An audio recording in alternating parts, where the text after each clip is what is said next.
Käesoleva video teemaks on siis lainelevi vaakumis ja aluseks on meil siis faasorkujul Maxwell Heaviside'i võrrandid harmooniliste signaalide jaoks.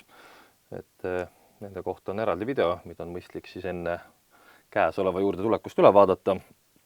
Ja hakkame siis pihta samast 4 võrrandist, võttes teise ehk siis Faradayi seaduse, mis ütleb, et siis elektrivälja tugevuse rootor. Ja nagu te näete, siis elektriväli on meil faasorkujul. On siis miinus J omega mü 0 ja siin on siis magnetvälja tugevuse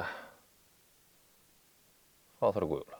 Nii, see oli siis Faradayi seadus vaakumis mü 0, eks ole, harmooniliste väljade jaoks, mille sagedus on siis oomega, täpselt ringsagedus on oomega ja mõlemad väljad on siis faasorkujul. Ehk võtame arvesse ainult nende amplituudi ja faasi, sõltuvalt siis asukohast ruumis, aga ignoreerime või õigemini paneme kõrva taha selle, et nad muutuvad ajas ringsagedusega oomega. Päriselt ignoreeri, nagu te näete, see ringsagedus on siin valemis olemas. Ja nüüd väike matemaatiline operatsioon, ehk võtame võrrandi mõlemast poolest rootori. Ehk kui need võrrandi mõlemad pooled on võrdsed, siis nendest mõlemast poolest võetud rootorid peavad olema ka võrdsed. Ehk siis samm number 1. Ja kes on hea mäluga, mäletab varasemast, et rootor iseenesest ei ole alati üheselt 0, nagu meil paljudel muudel operaatorite kombinatsioonide puhul ette kippus tulema. Nii et see on igati lubatav operatsioon. Ja jällegi oomega on ajas muutuv, tähendab, et ei ole ajas muutuv, suurus oomega on meil konstantne. J on konstant, mü 0 on samuti konstant, ehk konstandi me võime alati tuua tuletse märgi ette ja seda me oleme siin parasjagu teinud. Nüüd väike matemaatiline abivalem. Kõik, kes kahtlevad, võivad selle ise läbi arvutada mingisuguse vabalt valitud välja jaoks ja näidata, et see tõepoolest siis peab paika. Ehk siis mis tahes välja jaoks kehtib selline valem, et mingisuguse välja G rootor, mida on võimalik kirja panna siis gradiendina selle välja divergentsist.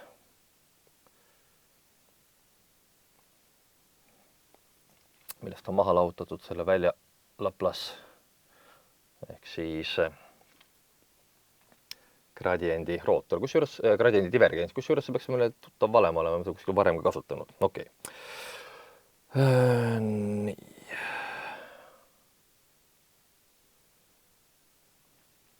Voila.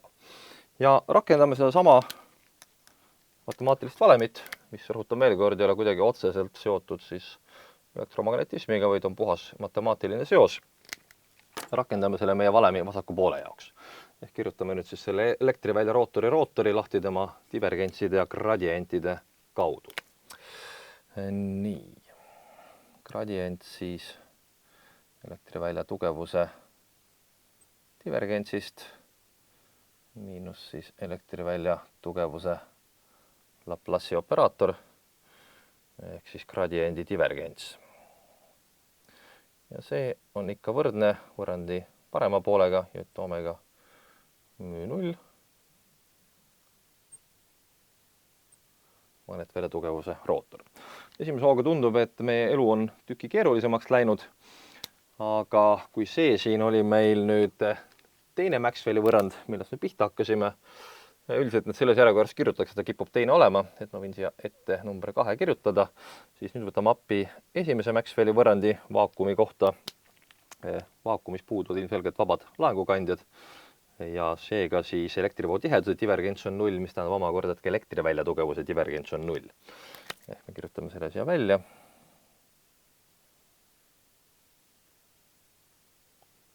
Nii.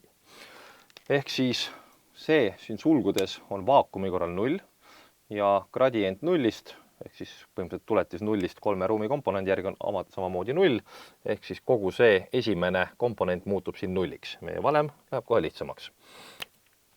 Me näeme, et siis miinus Laplace'i operaator elektrivälja tugevusest on miinus J omega mü 0 korda magnetvälja tugevuse rootor. Ja teine asi, mida me näeme, et mõlemal pool on miinusmärk, me võime need ka välja taandada, ehk siis valem lihtsustub nüüd järgmisele kujule.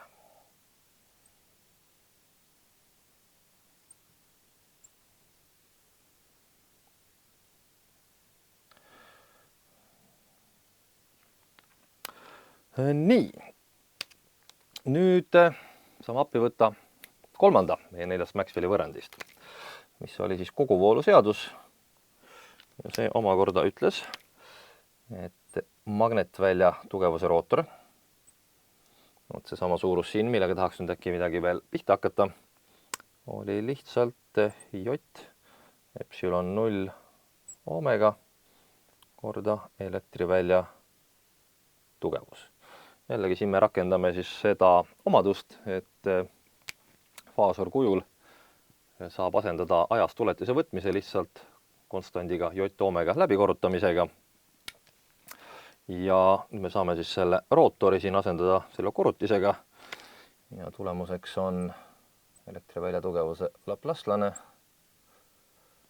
on siis J omega müü 0 korda J omega epsilon 0 elektrivälja tugevus ise. Me saame siin nüüd natukene asju ilmselgelt kokku võtta. Me näeme, et meil on 2 J omavahel läbi korrutatud. Me juba teame, et J on imaginaarühik, on võrdne ruutjuurega -1. Ruutjuur -1 korda ruutjuur -1 on ruutjuur -1 ruudus ehk -1. Meil on 2 omegat, selle võime välja kirjutada omega ruuduna ja siis müü 0 epsilon 0 kokku. Ehk valem natukene kompaktsemal kujul miinus müü 0 epsilon 0 omega ruudus ES. Ja jällegi, need on siin kõik konstantsed suurused, 2 esimest on nagu väga konstantsed, need on põhimõtteliselt universumi ehitusega määratud. Omega sõltub nüüd sellest, mis sagedusega meil see elektrivälja ajas muutub, aga välja valitud sageduse puhul on ka see konstantne. Ja tavaliselt seda korrutist tähistatakse ühe tähistatakse ühe konstandiga, mille nimi on K0 ja mis on meil võrdne siis ruutjuur müü 0 epsilon 0 omega ja seda nimetatakse lainearvuks, täpsemini lainearvuks vaakumis, seda alaindeksikene 0 tähendab. Hiljem, kui me läheme oma lainetega miskile mujale keskkonda, siis selle K0 asemel kasutatakse lihtsalt K-d. Mõnikord tähistatakse seda ka beetaga, aga sinna jõuame kunagi tulevikus. Nii, ja seda lainearvu saab ka pisut teistmoodi kirja panna. See on nüüd see kirjapilt, mis tuleb siit. Ja selle kirjapildi alusel on meie võrrand nüüd veel natukene kompaktsem. Miinus K0 ruudus epsilon, mitte epsilon, vaid ES. Tuleme siia juurde kohe tagasi, aga lainearvu ülejäänud kirjapildid võivad olla siis veel sellised.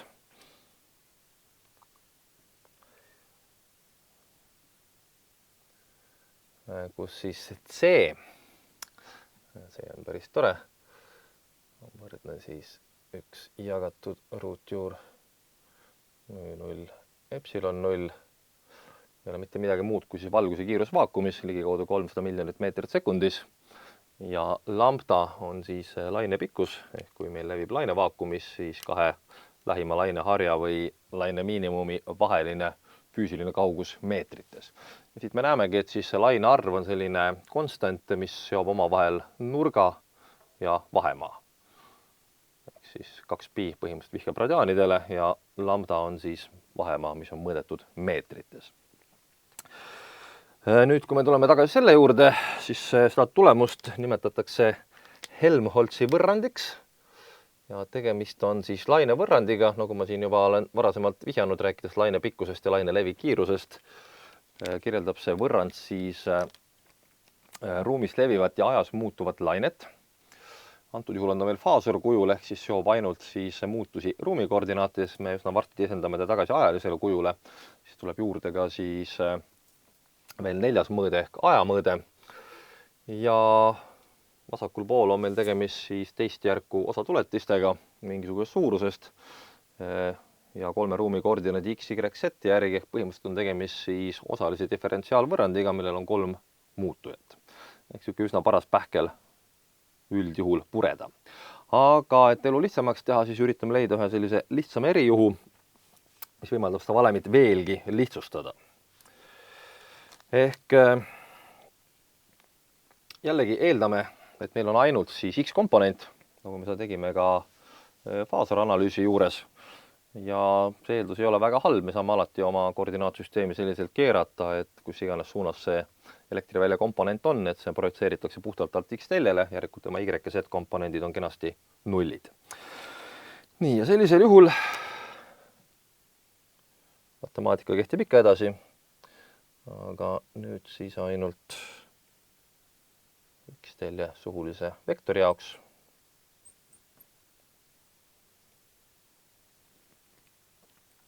Ja kirjutame selle nüüd siis ristkoordinaatides veidi pikemalt lahti, ehk siis kirjutame selle Laplace'i operaatori lahti, mis ei ole mitte midagi muud kui siis summa teist järku osatuletistest selle sama muutuja järgi. Ehk siis tee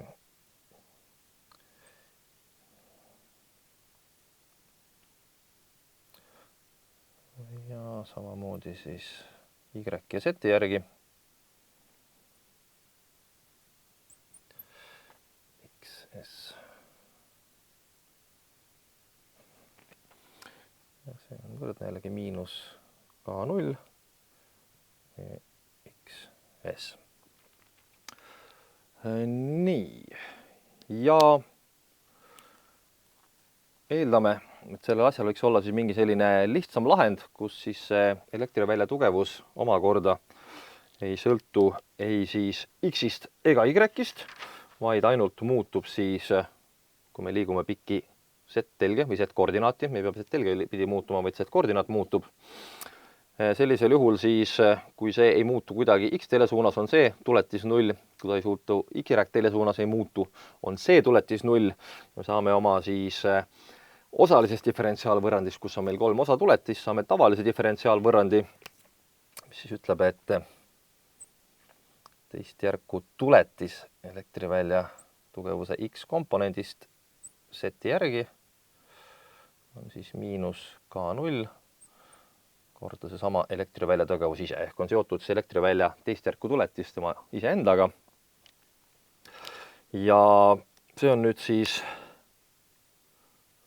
selline koht, kus on vaja matemaatikaga hästi kodus olla. Õnneks on olemas sellised inimesed, kes siis on matemaatikaga hästi kodus ja need on olemas juba vanadest aegadest, kes on siis diferentsiaalvõrrandeid üldisel kujul lahendanud ja diferentsiaalvõrranditel tihtipeale on palju lahendeid, isegi lõputult palju lahendeid ja sellisel juhul siis on üks viis valida välja siis kõige lihtsam nendest lahenditest ja vaadata, kas see siis on meie jaoks sobiv.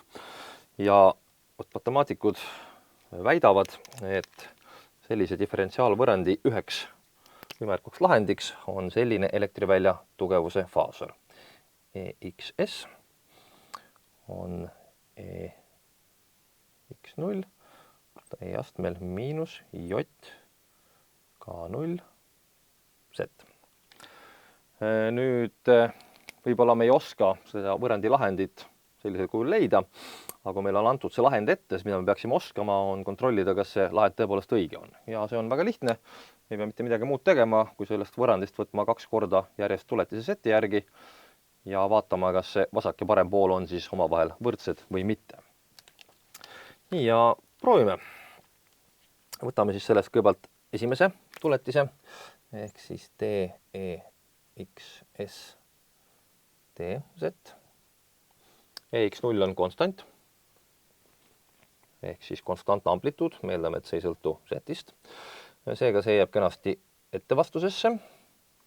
Nüüd E-astmel X iseenesest on selline funktsioon, mille tuletis on ta ise, väga hea funktsioon. E-astmel miinus J K0 Z, aga meil ei ole siin mitte E-astmel X, vaid X asemel on miinus J K0 Z ja muutujaks ei ole ka mitte X, vaid on Z. Seega me peame veel sellest astendajast omakorda võtma tuletise Z järgi, mis ei ole ka midagi keerulist, on lihtsalt miinus J korda K0.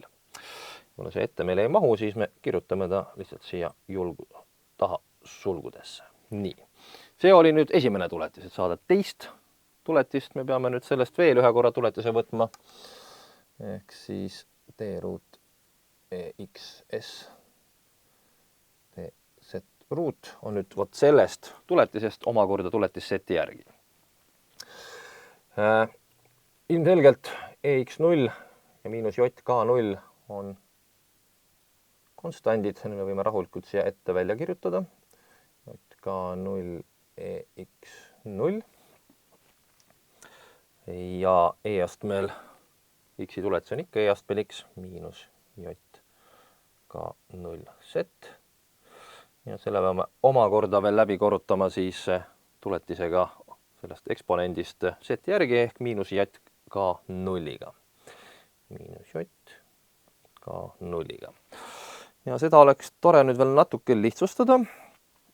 J korda J annab meile -1, et 2 miinust annavad plussi, ehk meil põhimõtteliselt tekib 3 miinust, järele jääb ikkagi miinus. Eks on võrdne siis miinus. Nüüd K0 läheb ruutu. K0 ruudus EX0 jääb ikka meile siia alles. Ja jääb alles ka E-astmel miinus JK0 Z-iga. Nii, see on siis selle võrrandi vasakpool ja see peab võrduma meil selle võrrandi parema poolega. Selle võrrandi parema poole kirjutame siis siia kõrvale välja. Paneme võrdusmärgi vahele, me loodame, et ta võrdub. Kui ei võrdu, saame selle pärast maha tõmmata. Miinus K0 ruudus ja EXS ehk siis see pakutud lahend on meil see EX0 korda E-astmel miinus JK0 Z-iga.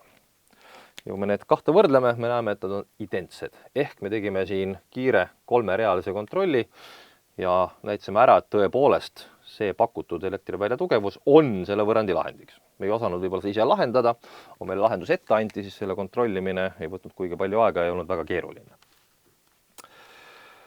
Nii, nüüd on meil siis üks selline erijuht, kus meil on mingisugune laine, mille elektrivälja tugevusel on ainult X-komponent ja see X-komponent omakorda sõltub ainult siis asukohast Z-koordinaadi suunas. Ja üritaks sellest nüüd tagasi minna võib-olla natukene paremini arusaadavale ehk siis ajalisele kujule. Ehk jällegi meil on faasor ja tahame leida siis sellele faasorile vastavat ajas muutuvat signaali. Ja selleks oli vaja teha selline kahesammuline protseduur. Kõigepealt oli vaja siis see faasor läbi korrutada komplekseksponendiga E-astmel J omega T ja siis võtta saadud tulemusest reaalosa. Nii, ehk siis nüüd see elektrivälja tugevuse X-komponent ajas on reaalosa E-astmel X0 või mitte astmel, vaid EX0 korda E-astmel miinus JK0 Z ja see oli vaja, eks ole, läbi korrutada komplekseksponendiga E-astmel J omega T. Ja kõigest sellest võtta siis reaalosa. Ja saame siis tulemuseks, et see meie elektrivälja tugevuse X-komponent on amplituudiga EX0, harmooniline võnkumine sagedusega omega ja algfaasiga, mis sõltub asukohast pikiset telge. Ja selline võrrand kirjeldab siis ühtlast tasalainet, mille elektrivälja komponent võngub siis X-telje sihis ja mis ise kulgeb siis positiivses Z-telje suunas. Kui see laine liiguks vastupidises suunas, siis see võrrand oleks identne, ainukene erinevus oleks see, et siin miinusmärgi asemel oleks plussmärk. Ja K0 on ikkagi laine arv, mida me võime kirjutada erinevatel viisidel välja, nii nagu meil parasjagu meeldivam või sobivam tundub. Nii, nüüd midagi on meil puudu veel. Nimelt me näeme, et siin võrrandis on meil olemas ka magnetvälja komponent, ehk me teame juba, et muutuva elektriväljaga kaasneb magnetväli ja muutuva magnetväljaga kaasneb elektriväli. Aga me tahaksime nüüd teada, et milline oleks sellise laine magnetvälja komponent. Ja selleks kasutame sedasama algset võrrandit ehk siis Faradi seadust ja leiame siis sellest elektrivälja tugevuse lihtsalt rootori ja jagame läbi või siis jagame läbi J oomega müü nulliga ja peaksime saama siis magnetvälja tugevuse. Nii, kuna ruumiga on natuke napilt, siis jällegi vaatame, kirjutame siia selle rootori. Ja seda teeme jällegi siis faasorkujul võrrandiga, et me vahepeal jõudsime juba ajalisele kujule, nüüd astume sammukese tagasi. Elektrivälja tugevuse faasor on meil, eks ole, olemas. Ja jällegi rootorit saab mitmel viisil arvutada. Minu lemmikvariant on siis determinandi meetodil AX, AY, AZ. Teiseks tulevad siis osatuletised, ehk see on nablavektor. Ja viimaseks tulevad siis elektrivälja komponendid. Ja meie elektrivälja oli valitud selliselt, et tal oli ainult X komponent. Ülejäänud 2 tükki on nullid. Ja vaatame siis, ilmselt siin väga palju mittenulliseid komponente ei tule. Vist maksimaalselt 2, võib-olla veel vähem. Nii, esimene on siis peadiagonaali elementide korrutis, see on kohe 0. Teiseks on siis peadiagonaalist üleolevate elementide 1 korrutis, mis on 0. Ja näeme, et tekib üks siis mittenulline komponent. Ehk siis EXS-ist tuletis seti järgi. Ja see on suunaga AY. Nii. Nüüd järgmisel hakkame maha lahutama. Esimene asi, mis peaksime maha lahutama, on siis elektrivälja X komponendist tuletis Y järgi. Elektrivälja X komponent sõltus ainult asukohast seti järgi, järelikult see tuletis on 0. See korrutis on iseenesest juba 0 ja see korrutis on ka 0. Me näeme, et see rootor omab meil ainult ühte komponenti. Ehk me saame seda valemit veel lihtsamalt kirja panna. Ehk siis faasorkujul me saame, et elektrivälja tugevuse X komponendist tuletis seti järgi on miinus J oomega müü 0 ja magnetvälja faasori Y komponent. Tõstame ta järjekorra ümber, YS. Miks pärast me teame, et see on Y komponent? Väga lihtsal põhjusel. Ma olen seda asja kasutanud, okei, las ta olla. Väga lihtsal põhjusel, sest me näeme, et selle rootoril on ainult Y komponent. Ehk siis magnetväli peab võnkuma Y-telesihis. Mõtleme selle üle korra. Laine kulgeb meil X-telesihis. Tema elektrivälja tugevus võngub meil X-telesihis. Kas ma ütlesin, et magnetväli kulgeb? Laine kulgeb Z-telesihis, elektrivälja komponent muutub X-telesihis ja magnetvälja komponent võngub sellega risti Y-telesihis. Ja see on siis selline üldine reegel, mis kehtib alati, ehk siis kui elektri- ja magnetväljal on mõlemal üks ja sama allikas, siis selle ühe ja sama allika poolt tekitatud elektrivälja magnetväli on igas ruumipunktis alati omavahel risti. Ehk siis graafiliselt võiksime siis kujutada, et elektriväli võngub meil selliselt piki X-telge. Siis magnetväli võngub samal ajal temaga risti Y-telesihis. Nende kahe vahel on, eks ole, täisnurk. Ja sellisel juhul kõik need muutused on ainult siis Z-telesihis, ehk see on siis ka see laine kulgemise suund. Kõik 3 asja on omavahel kenasti risti. Nii, tore, aga üritame nüüd leida ka siis selle väärtuse. Elektrivälja tugevuse valem on siin. Me võtame sellest tuletise nüüd seti järgi, siis ei ole mitte midagi muud kui see, mis me juba oleme välja arvutanud. Me ei pea hakkama isegi midagi tegema, töö meie eest juba tehtud. Ehk meil tekib selline võrrand, et natukene ruumi saada, siis ma olen nii halb ja kustutan selle osa siin ära.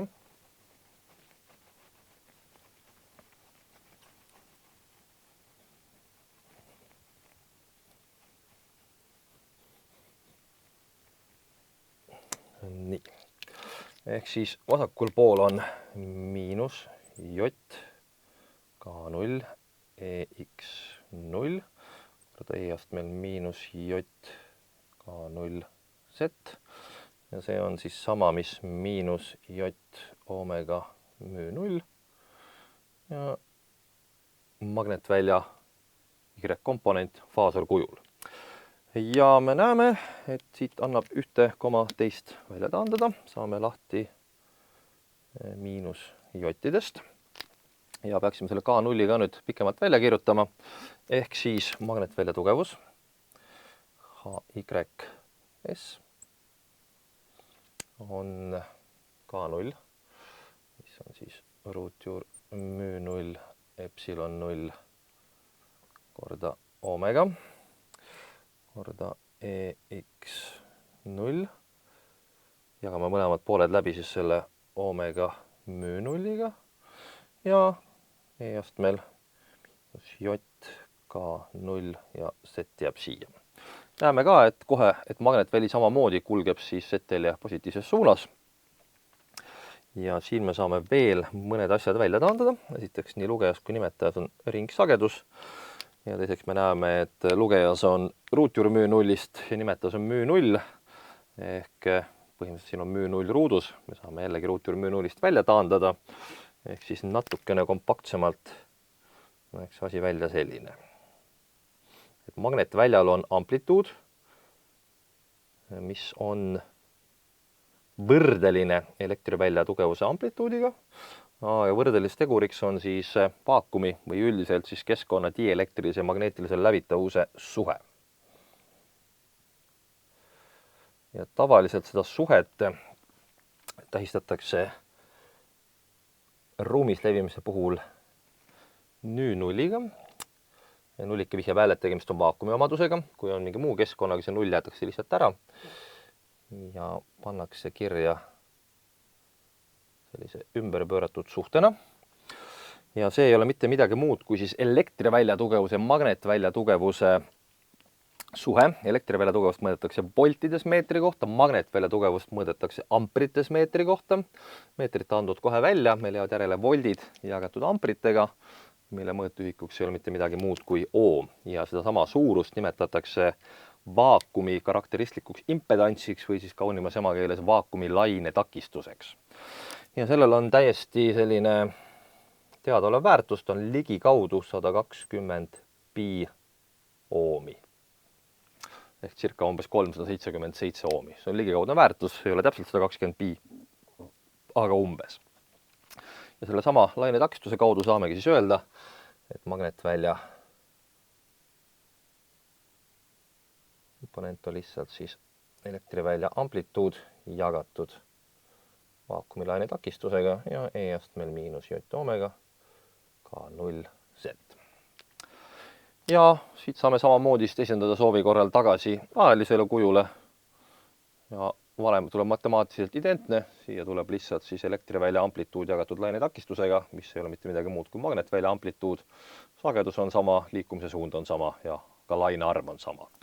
Ehk siis ruumilises mõttes on need kaks välja omavahel risti, aga ajalises mõttes on nad omavahel faasis.